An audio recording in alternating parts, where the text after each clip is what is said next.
ലോകത്തിൽ ഇന്ന് ചോക്ലേറ്റ് ഉണ്ടാക്കണമെങ്കിൽ കൊക്കോ അല്ലാതെ വേറെ യാതൊരു മാർഗ്ഗവുമില്ല. ഇത് തൈവാനിൽ നിന്ന് കൊണ്ടുവന്ന കന്നി കായ്ച്ചിരിക്കുന്ന കൊക്കോയിൽ ഇതിൻ്റെ പ്രത്യേകത എന്ന് പറയുന്നത് ഇത് ഒരു റെഡ് ചോക്ലേറ്റ്, അതായത് ഇതിനകത്തെ കുരുവിനകത്ത് ചുമല കളറാണ്. അപ്പോൾ ഇതുകൊണ്ടുണ്ടാക്കുന്ന ചോക്ലേറ്റിൻ്റെ ഗുണം കൂടുതലുണ്ടെന്നാണ് പറയുന്നത്. ഇതിലധികം വിലയുണ്ടെന്നാണ് പറയുന്നത്. സത്യത്തിൽ 1000 രൂപ മേളിൽ വില വന്നത് അത് ഊഹക്കച്ചവടം വഴി വന്നതാണ്. ഇതിൻ്റെ ലഭ്യത കുറവായതുകൊണ്ട് ചില കമ്പനികൾ ഇങ്ങനെ മേടിച്ചു എന്നുള്ളതേ ഉള്ളൂ. 1000 രൂപയൊന്നും ഒരു കൊക്കോയെ സംബന്ധിച്ച് നമുക്കൊരു കർഷകന് ലഭിക്കേണ്ട വിലയല്ല. നമുക്കൊരു 500 രൂപ, ശരാശരി 500 രൂപ വില നിലനിന്ന് കിട്ടിയാൽ മതി. CT40 ബീൻസാണിത്. ഇത് ഡ്രൈ ബീൻസാണ്. നമ്മുടെ നാട്ടിലെ കൊക്കോ എന്ന് പറയുന്നത് ഇതാണ് കേട്ടോ. ഇതിൻ്റെ വലിപ്പം എന്ന് പറയുന്നത് ഇതുമായിട്ട് ആനയാടുമ്പോഴുള്ള വ്യത്യാസമാണ്. ഒരു 3 ഇരട്ടി വലിപ്പം ഈ സാധനത്തിനെ അപേക്ഷിച്ച് 3 ഇരട്ടി വലിപ്പമുണ്ട് ഈ കൊക്കോയ്ക്ക്. എൻ്റെ പേര് KJ വർഗീസ്. ഞാൻ മണിമലയിലെ കൊക്കോ ഉൽപ്പാദക സഹകരണ സംഘം എന്നൊരു സൊസൈറ്റിയുടെ പ്രസിഡൻ്റാണ്. ഞാൻ കഴിഞ്ഞ 45 വർഷമായിട്ട് ഈ കൊക്കോ മേഖലയിൽ പ്രവർത്തിച്ചു വരുന്നു. ഈ പ്രവർത്തിക്കാനുള്ള കാര്യം കൊക്കോ കൃഷി വളരെ തെറ്റിദ്ധരിക്കപ്പെടുന്ന ഒരു കൃഷിയാണ്. ഇതിൻ്റെ ശരിയായ അറിവുകളൊന്നും നമുക്ക് കർഷകരിൽ കിട്ടുന്നില്ല. അവർക്ക് ശരിയായ വില ലഭിക്കുന്നില്ല. അത് കാരണം ആൾക്കാരതിനെ മറന്നും മറ്റു കൃഷിയിലേക്കൊക്കെ പോയി. എന്നാൽ ഇന്ന് കേരളത്തിൽ ഏറ്റവും നല്ല ആദായം ലഭിക്കുന്ന കൃഷി കൊക്കോ കൃഷിയാണ്. അപ്പോൾ അതെങ്ങനെ ആദായകരമാക്കാം? സാധാരണഗതിയിൽ ആദായകരമാകത്തില്ല. പക്ഷേ അതെങ്ങനെ ആദായകരമാക്കാം എന്ന് കഴിഞ്ഞ 45 വർഷം കൊണ്ട് എൻ്റെ ഗവേഷണപരമായി എനിക്ക് കിട്ടിയിരിക്കുന്ന അറിവുകൾ നിങ്ങളുമായി പങ്കിടുക എന്നുള്ളതാണ് എൻ്റെ ആവശ്യം. അപ്പോൾ ഈ കൃഷിയെ സംബന്ധിച്ച് ഒരുപാട് കാര്യങ്ങൾ ചെയ്യാനുണ്ട്. ഒരു കർഷകനെ സംബന്ധിച്ചോളം അവൻ്റെ വിത്ത് പിഴച്ചു പോയാൽ അവൻ്റെ കൃഷി എത്ര നാൾ നിലനിൽക്കുന്നു അത്രയും കാലവും നമ്മൾ അബദ്ധപ്പെട്ടു പോവുക. അപ്പോൾ ഇത്രയും നാളും നമ്മൾ ഒരു സോഴ്സിൽ നിന്ന് മാത്രമായിട്ട് നമുക്ക് ഈ കൊക്കോയുടെ വിത്തുകൾ കിട്ടുകയും അല്ലെങ്കിൽ തൈകൾ കിട്ടുകയും അതാണ് നല്ലത് എന്ന് പറഞ്ഞ് തെറ്റിദ്ധരിപ്പിച്ച് നമ്മളെ കൃഷി ചെയ്യിപ്പിക്കുകയും അത് ചെറിയ വിലയ്ക്ക് നമുക്ക് കിട്ടുകയും ചെയ്യുന്നതുകൊണ്ട് ആൾക്കാരെല്ലാം ചാടി മേടിക്കും. എന്നാൽ ഇന്നത്തെ സംബന്ധിച്ചോളം ഇന്ന് ഹൈബ്രിഡ് ഇനങ്ങൾ, പുതിയ ഇനങ്ങൾ രംഗത്തിറങ്ങിയിട്ടുണ്ട്. അപ്പോൾ ഈ സാധനം എന്താണെന്ന് ജനങ്ങളെ പരിചയപ്പെടുത്തുക, ഫാമിൽ നമ്മളത് പരീക്ഷിച്ച് അത് മറ്റുള്ളവർക്ക് കാണിച്ചു കൊടുക്കുകയും കൂടാണ് ഞങ്ങൾ ചെയ്യുന്നത്. ഈ കൊക്കോ കൃഷിയെ സംബന്ധിച്ചോളം വിത്ത് പിഴച്ചാൽ അല്ലെങ്കിൽ അതിൻ്റെ തൈകൾ പിഴച്ചാൽ ഏതാണ്ട് 45-50 വർഷം വരെ നിൽക്കേണ്ട. അപ്പോൾ നമ്മുടെ ഒരു പുരുഷായസ് ശരിക്കും പറഞ്ഞാൽ ഈ കൊക്കോയ്ക്ക് വേറെ മാറി ചെയ്യേണ്ട കാര്യമുള്ളതല്ല.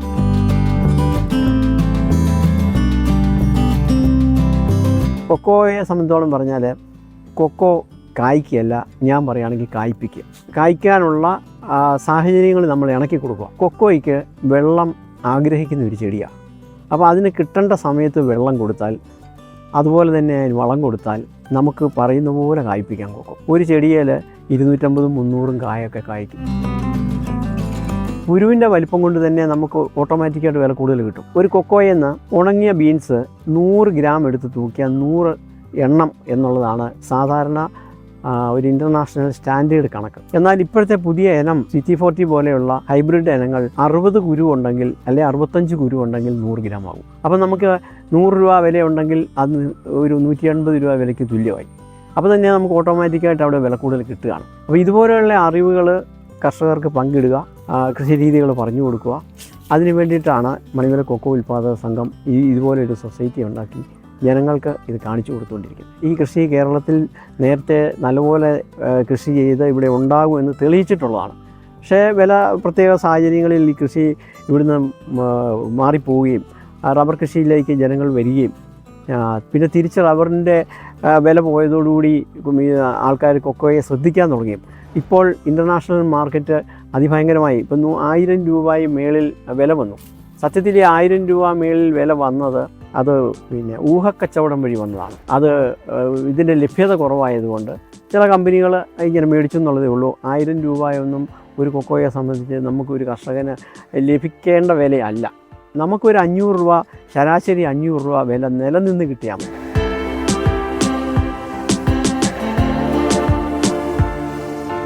പക്ഷെ നമ്മൾ ശ്രദ്ധിക്കേണ്ട കാര്യം എന്ന് പറയുന്നത് നമ്മൾ കൃഷി ചെയ്യുക, നല്ല ക്വാളിറ്റി ആയിട്ട് ചെയ്യുക. മേടിക്കാൻ ഇഷ്ടം പോലെ ആളുണ്ട്. ലോകത്തിൽ ഇന്ന് ചോക്ലേറ്റ് ഉണ്ടാക്കണമെങ്കിൽ കൊക്കോ അല്ലാതെ വേറെ യാതൊരു മാർഗ്ഗവുമില്ല. വിദേശ രാജ്യങ്ങളിലെല്ലാം ചോക്ലേറ്റിന് ഭയങ്കര ഡിമാൻഡാണ്. നമുക്കിവിടെ ആയി വരുന്നേ ഉള്ളൂ.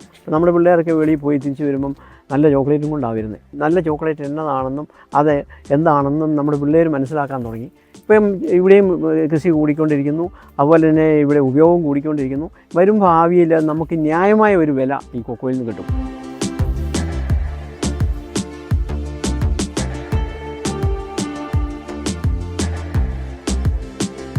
ഉദാഹരണത്തിന് ഈ ചെടി ഇപ്പം നമ്മളെല്ലാവരും ഇതൊന്നും അറിഞ്ഞുകൊണ്ടല്ലല്ലോ കൃഷി ചെയ്യുന്നത്. ഇപ്പം നേരത്തെ വെച്ച കൃഷി ഇപ്പം നല്ല ഫലം അനുഭവിച്ചുകൊണ്ടിരിക്കുന്ന ആൾക്കാർക്ക് പുതിയ ഹൈബ്രിഡ് തൈകൾ ഉണ്ടെന്നോ പറഞ്ഞാലോ നമുക്കതിനൊന്നും ഇനി ഒരു ചേഞ്ച് വരുത്താൻ പറ്റത്തില്ല. ഇനി അത് മുറിച്ച് കളഞ്ഞിട്ടൊന്നും ഇത് ഇപ്പം നടക്കില്ല. പക്ഷെങ്കിൽ നമുക്കിതിനെ ഈ പഴയ ചെടികളെ നമുക്ക് ആദായകരമാക്കാനുള്ള പല പരിപാടികളും ഞങ്ങൾ ആസൂത്രണം ചെയ്തിട്ടുണ്ട്. ഇതിനകത്ത് ശരിക്കും പറഞ്ഞാൽ ഒരു 100 ഗ്രാം പരിപ്പ് പോലും കാണുമെന്ന് എനിക്ക് തോന്നുന്നില്ല. തീരെ ചെറിയ കായ. എന്നാൽ ഈ മരം നല്ലപോലെ കായ്ക്കുന്ന മരം ഇത് നമുക്ക് കളയാൻ തോന്നത്തുമില്ല. എന്നാൽ നമുക്കിതിനെ എങ്ങനെ ബെനിഫിഷ്യൽ ആക്കാം എന്നാണ് ഞങ്ങളിപ്പോൾ കാണിച്ചു തരുന്നത്. ഇതിൻ്റെ ചോട്ടിൽ നിന്ന് ഒരു കമ്പായത് ഞങ്ങൾ ഡെവലപ്പ് ചെയ്ത CT40 ഞങ്ങൾ ഇതിൽ ബഡ് ചെയ്തു. അപ്പം ബഡ് ചെയ്ത് കഴിഞ്ഞാൽ ഇത് 6 മാസം കഴിഞ്ഞതേ ഉള്ളൂ. 6 മാസം കൊണ്ട് ഈ കൊക്കോ കായ്ച്ചു കഴിയുമ്പോൾ നമ്മുടെ പഴയ ചെടിയെ നമ്മൾ പതുക്കെ ഒഴിവാക്കുക. ഒരുമിച്ച് നമ്മൾ വെട്ടിക്കളയണ്ട. അതിൻ്റെ ഇലകളും ചില്ലകളും കുറേശ്ശെ ഒഴിവാക്കി ഈവൻ സ്ട്രോങ് ആയി കഴിയുമ്പോൾ ഇതൊരു ചെടിയായിട്ട് നല്ല CT40 ഒരു വലിയ ചെടിയായിട്ട് നല്ല ആദായം തരുന്ന ഒരു ചെടിയായിട്ട് നമ്മളിതിനെ മാറ്റിയെടുക്കാം. ഏകദേശം 1 കിലോയോളം വരുന്ന കായാണ്. അതിനകത്ത് 250 ഗ്രാം ആദ്യം തന്നെ തുടക്കത്തിൽ തന്നെ 250 ഗ്രാം പരിപ്പുണ്ട്. അപ്പം പഴയ ചെടി വെച്ച ആൾക്കാർക്ക് പോലും പുതിയ രീതിയിലേക്ക് നമ്മൾ കൊണ്ടുവന്നാൽ ആ ചെടിയെ നമുക്ക് കളയാതെ തന്നെ ആ ചെടിയെ നിർത്തിക്കൊണ്ട് തന്നെ നമുക്കിത് ബഡ് ചെയ്ത് ഇത് ആദായകരമാക്കിയെടുക്കാൻ പറ്റും. നമുക്ക് CT40 ഒരു കായ വിടുന്ന പറിക്കാം. നമുക്കിതൊന്ന് പൊട്ടിച്ച് നോക്കാം. ഇതിനകത്തെ അവസ്ഥയൊന്ന് കാണാം.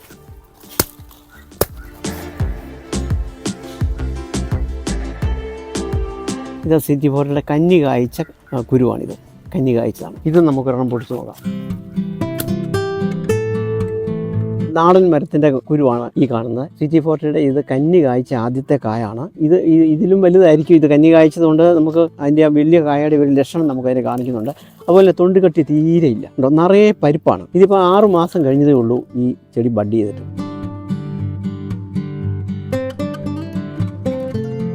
ഇത് തൈവാനിൽ നിന്ന് കൊണ്ടുവന്ന കഞ്ഞി കായ്ച്ചിരിക്കുന്ന കൊക്കോയത്. ഇതിൻ്റെ പ്രത്യേകത എന്ന് പറയുന്നത് ഇത് ഒരു റെഡ് ചോക്ലേറ്റ്, അതായത് ഇതിനകത്തെ കുരുവിനകത്ത് ചുമല കളറാണ്. അപ്പോൾ ഇതുകൊണ്ടുണ്ടാക്കുന്ന ചോക്ലേറ്റിൻ്റെ ഗുണം കൂടുതലുണ്ടെന്നാണ് പറയുന്നത്. ഇതിലധികം വിലയുണ്ടെന്നാണ് പറയുന്നത്.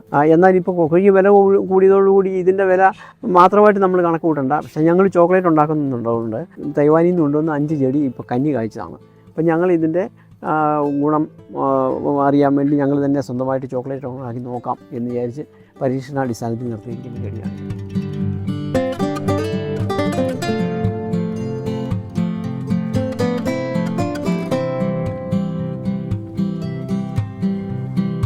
നമ്മുടെ എല്ലാം ധാരണ ഇരിക്കുന്നത് ഇത് മുഴുവൻ അണ്ണാനും എലിയും എല്ലാം തിന്നിട്ട് നമുക്ക് കൊക്കോയിൽ നിന്നും കിട്ടുകയില്ല. കാരണം നമുക്കിപ്പം 10, 25, 50 മൂട് കൊക്കോ ഉണ്ടെങ്കിൽ അതിൻ്റെ അണ്ണാനും നോക്കിയിരിക്കാൻ നമുക്ക് നേരമില്ല. നമ്മൾ വേറെ തിരക്കിനിടയിൽ നമുക്ക് കൃഷി വേണേൽ ചെയ്യാം. പക്ഷേ ചെയ്താലും ഇത് മുഴുവൻ ഇങ്ങനെ പോകുന്നതുകൊണ്ട് നമുക്ക് ഒന്നും കിട്ടുന്നില്ല എന്നുള്ള ആ ഒരു തറച്ച് കിടക്കുന്ന ഒരു അഭിപ്രായമാണ്. ഞങ്ങൾ ഈ കൊക്കോ ഉൽപ്പാദക സംഘം പല നിരീക്ഷണങ്ങളും നടത്തി ഇതിൽ നിന്നൊക്കെ എങ്ങനെ മോചനം നേടാമെന്ന് ശ്രമിച്ചപ്പോൾ വെറും നിസ്സാരമായ ഒരു കാര്യമാണ്. അണ്ണാനെ സംബന്ധിച്ചോളം അതിൻ്റെ കുരുവല്ല അവർക്ക് വേണ്ടത്. അവർക്ക് അതിൻ്റെ ഫ്ലഡ്സാണ് വേണ്ടത്. ആ മാതളമാണ് കഴിക്കേണ്ടത്. അപ്പോൾ ആ മാതളത്തെ നല്ല മധുരമാണ്. അത് കിട്ടിയാൽ അവർ കഴിച്ച് ഈ കുരു താഴോട്ടിടും. ഈ കുരു താഴോട്ടിട്ടാൽ നമുക്ക് ഒരു കാരണവശാലും ഈ കൊക്കോയുടെ ചൂട് മുഴുവൻ എപ്പോഴും കരിയില്ല. നമുക്ക് കൂടി വന്നാൽ 10, 15 കുരു കിട്ടും. ബാക്കി ഒരു 35 കുരുവും മണ്ണിനകത്ത് പോയി കഴിഞ്ഞാൽ അത് കിളുത്തും പോവും. അതിന് നിലവാരവും ഇല്ല, ക്വാളിറ്റി ഇല്ല. അതെടുക്കാൻ നമ്മളെ കൊണ്ട് ബുദ്ധിമുട്ടുമാണ്. അപ്പോൾ നമ്മൾ ചെയ്യേണ്ട ഒരു കാര്യം എന്താണെന്ന് വെച്ചാൽ ഇത് ഇപ്പോൾ ഈ കാണിച്ചിരിക്കുന്ന പോലെ നെറ്റ് ഇടുക. ഒരു ഗാർഡൻ നെറ്റാണ്. അപ്പോൾ ഇതിൻ്റെ ഒരു ഗുണമെന്ന് പറയുന്നത് വെള്ളം നിൽക്കത്തില്ല. വെള്ളം മണ്ണിലോട്ടങ്ങ് വലിഞ്ഞു പോകും. അപ്പോൾ ഈ അണ്ണാൻ തിന്നുന്ന കുരു ഇതായി വീണാൽ നല്ല വെളുത്ത് യാതൊരു പരിക്കും ഇല്ലാതെ അല്ലെങ്കിൽ അതിന് മണ്ണൊന്നും പറ്റാതെ നല്ല വൃത്തിയായിട്ട് ഈ സാധനത്തെ ഇതേ കിടക്കും. അപ്പോൾ ഉദാഹരണത്തിന് ഇത് കണ്ടോ, ഈ കുരുവിലോട്ടൊന്ന് ശ്രദ്ധിച്ച് ഒരു പരുക്കുമില്ല. അണ്ണാൻ്റെ പല്ലിൻ്റെ ഒരു പാടുമില്ല. ഇപ്പോൾ 10 കാ ഏകദേശം പഴുക്കാറായിട്ടുണ്ടെങ്കിൽ 8 കാ പറിക്കണം. 2 കാവിൻ്റെ പേർ കിട്ടുകയാണ്. അവൻ വന്ന് ഇതിൻ്റെ മാതളം തിന്നു വെച്ചാൽ അവർ ആ കുരു അതുപോലെ താഴോട്ടിട്ടേക്കും. ഒരു പരിക്കുമില്ലാതെ നമുക്ക് കിട്ടും. നടക്കാൻ പ്രായമുള്ള പിള്ളേർക്ക് തൊട്ട് ഒരു 80 വയസ്സ് ഉള്ള പ്രായപൂർത്തിയായ ആൾക്കാർക്ക് വരെ ഇതിൻ്റെ ചൂട്ടിൽ നിന്ന് ഇത് പിറക്കിയെടുത്താൽ 1 കിലോയ്ക്ക് 500 രൂപയ്ക്കും വിലയുണ്ട്. അപ്പോൾ നിസ്സാര കാര്യമാണോ ഇത്? അപ്പോൾ ഇതൊരു ചെറിയ ഇൻഫർമേഷനാണ്. ഞങ്ങളിവിടെ കൊക്കോ സംഭരണം, സംസ്കരണം, വിപണനം ഈ 3 കാര്യങ്ങളും ഈ കൊക്കോ ഉൽപ്പാദക സംഘത്തിൻ്റെ കീഴിൽ നടത്തുന്നുണ്ട്. അതിൽ സംസ്കരിക്കുക എന്ന് പറയുമ്പം കൊക്കോ ഫെർമെൻറ്റ് ചെയ്യണം. ചോക്ലേറ്റ് ഉണ്ടാക്കാനുള്ള കൊക്കോ തീർച്ചയായിട്ടും ഫെർമെൻറ്റ് ചെയ്യാതെ ഉണങ്ങാൻ പാടില്ല. അപ്പോൾ ഇന്ന് കേരളത്തിൽ അങ്ങനെ ചെയ്യുന്ന ആൾക്കാർ കുറവാണ്. എന്ന് പറഞ്ഞാൽ ചെറിയ അളവെടുത്ത് നമുക്ക് പറ്റത്തില്ല.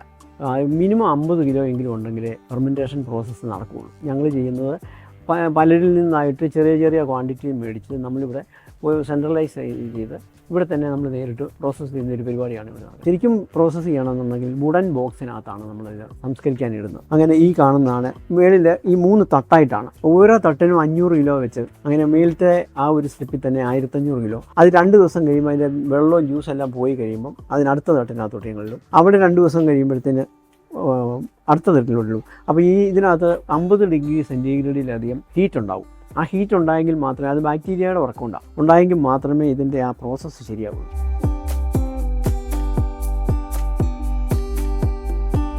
ഫെർമെൻറ്റ് ചെയ്ത് കഴിഞ്ഞ കൊക്കോയെ നമ്മൾ ഇതുപോലുള്ള, ഇത് സോളാർ ഡ്രയറാണ്. ഇത് മഴയാണേലും വെയിലാണേലും നമുക്ക് ഇതിനകത്ത് തന്നെ ഉണങ്ങാം. ഇത് നല്ല ക്വാളിറ്റിയോടുകൂടി ഉണങ്ങാനുള്ള ഒരു സംവിധാനമാണിത്. ഇതിനകത്തോട്ട് നമ്മളിടും.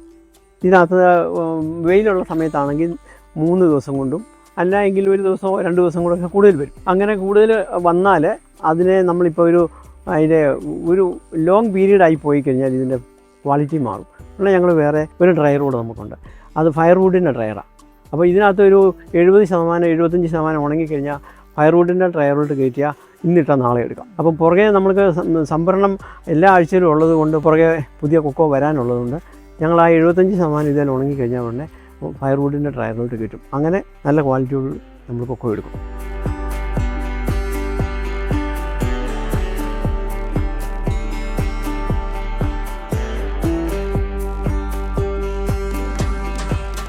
ധൈര്യമായിട്ട് ചെയ്യാവുന്ന ഒരു കൃഷിയാണ് കൊക്കോ. നമ്മൾ മറ്റുള്ളവരുടെ അഭിപ്രായങ്ങളെ നമ്മൾ നോക്കണ്ട. കാരണം വർഷങ്ങളുടെ പാരമ്പര്യവും അതിനെപ്പറ്റിയുള്ള ഗവേഷണങ്ങളും നടത്തി നമുക്ക് ഒരു തെളിച്ചെടുത്തിരിക്കുന്ന ഒരു സാധനമാണ് കൊക്കോ. കൊക്കോയുടെ വില നിലവാരങ്ങൾ ഇനി ആര് പിടിച്ചാലും അതിനെ ഒരു പരിധി കൂടുതൽ താഴോട്ട് കൊണ്ടുപോകാൻ പറ്റുകയില്ലാത്ത രീതിയിൽ എല്ലാവർക്കും ചെയ്യാവുന്ന, അതായത് കൂലി കൊടുക്കാതെ, ഒരു 5 പൈസ ചിലവില്ലാതെ ഏത് പ്രായക്കാർക്കും ചെയ്യാവുന്ന ഒരു കൃഷിയാണ്. അപ്പോൾ കൂടുതൽ അറിവുകൾ ഇത് സംബന്ധിച്ച് നമ്മളെ ഈ ഉൽപ്പാദക സംഘത്തിൻ്റെ കീഴിൽ ഒരു ഫാമുണ്ട്. ആ ഫാമിൽ വന്നാൽ ആൾക്കാർക്ക് നേരിട്ട് ഇതെല്ലാം കാണാനും മനസ്സിലാക്കാനും ഈ കൃഷി അറിവുകൾ പങ്കിടാനും, അതുപോലെ തന്നെ അതിന് നല്ല ന്യായമായ വിലയ്ക്ക്, നല്ല വിലയ്ക്ക് ഞങ്ങൾ കൊക്കോ സംഭരിക്കുന്നുണ്ട്. തൈകൾ കൊടുക്കുന്നുണ്ട്. അത് ആൾക്കാർക്ക് അഫോർഡബിളായിട്ട് അതിൻ്റെ വലിപ്പം അനുസരിച്ച് തൈക്ക് വിലയിട്ടിരിക്കുന്നത്. അല്ല, ഒരു തൈക്ക് 50 രൂപയ്ക്ക് വിൽക്കേണ്ട തൈയാണ്. പക്ഷേ ഞങ്ങൾ 30 രൂപ, 40 രൂപ, 50 രൂപ അതിൻ്റെ വലിപ്പം അനുസരിച്ചാണ് കൊടുക്കുന്നത്. അപ്പം സാധാരണ വില കുറച്ച് ഏത് സാധനം കിട്ടിയാലും അതിന് അതിൻ്റേതായ ക്വാളിറ്റി കാണുള്ളൂ. അപ്പം നമ്മൾ വില കൊടുത്ത് മേടിക്കുന്ന സാധനത്തിന് അതിൻ്റെ പ്രത്യേകതകൾ ഉണ്ടാവും. തീർച്ചയായിട്ടും അത് അനുഭവിച്ച് നമ്മൾ അറിഞ്ഞെങ്കിലേ മനസ്സിലാവുള്ളൂ. അപ്പോൾ ഇതിനുള്ള അവസരങ്ങൾ ഒരുക്കുകയാണ് ഞങ്ങളുടെ ലക്ഷ്യം.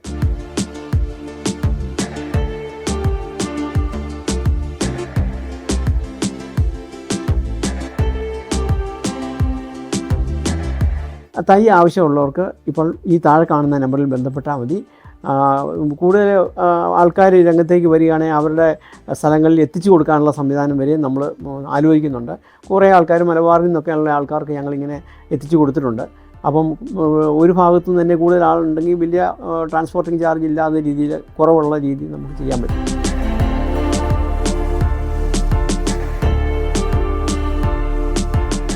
സത്യത്തിൽ ഈ കൃഷിയിലേക്ക് ആൾക്കാർ വളരെ അറച്ചറച്ച വരുന്നത്. കാരണം എന്താണെന്ന് വെച്ചാൽ ഒരു 5 ഏക്കർ സ്ഥലം എന്ന് പറഞ്ഞാൽ ഒരു 1000 മരമൊക്കെ വെക്കാൻ സാധ്യതയുള്ള ആൾക്കാർ പോലും വന്നിട്ട് ഒരു 25 ഞാനൊന്ന് വെച്ച് നോക്കട്ടെ, അങ്ങനെ അവർ വരുന്നത്. കാരണം എന്താണെന്ന് വെച്ചാൽ ഒരു അക്കിടി ഇനിയും പറ്റണ്ട, അത് വെച്ച് ഗുണമുണ്ടെങ്കിൽ നമുക്ക് പിന്നെ നകാം. ഇപ്പോൾ എൻ്റെ അഭിപ്രായം പറയുന്നത് 2 വർഷം കൊണ്ട് ആദായമാകുന്ന ഒരു നാണ്യവിള 50 വർഷത്തിലധികം നമുക്ക് ഒരു വാഴ വെച്ചാൽ പിറ്റേ വേറെ വാഴ വെക്കണം. കൊക്കോയെ സംബന്ധിച്ച് ഇതൊന്നും വേണ്ട, ഒരു 50 വർഷത്തേക്ക് ഒറ്റ കൃഷിയിൽ അവിടെ നിൽക്കുക. അപ്പോൾ നമുക്ക് 2 കൊല്ലം എന്ന് പറയുന്നത് ഇതിന് ഒരു നിർണായക കാലഘട്ടം. ഈ 2 വർഷം കൊണ്ട് ആദായമാകുന്ന ഒരു ചെടി നമുക്കില്ല. അപ്പം ഇത് മാക്സിമം നമ്മൾ വെക്കാൻ ഇട കൊടുത്താൽ മതി, ഈ കൊക്കോ കായ്ച്ചോളും. നമ്മൾ മാക്സിമം നമ്മളിത് കൊക്കോ വെക്കണം. 2 കൊല്ലം കൊണ്ട് ആദായമാകുന്ന ഒരു മരവും ഇത്രയും വിലയുള്ളത്, കിലോയ്ക്ക് 500-ലധികം വിലയുള്ള ഒരു സാധനം ഇപ്പം ഇന്ന് കേരളത്തിൽ ഒന്നും തന്നെ ലഭ്യമല്ല. അതുകൊണ്ട് ഇതിനെക്കുറിച്ച് കൂടുതൽ പഠിച്ച ആൾക്കാർ ഈ കൃഷിയിലേക്ക് വരണമെന്നാണ് ഞാൻ പറയുന്നത്.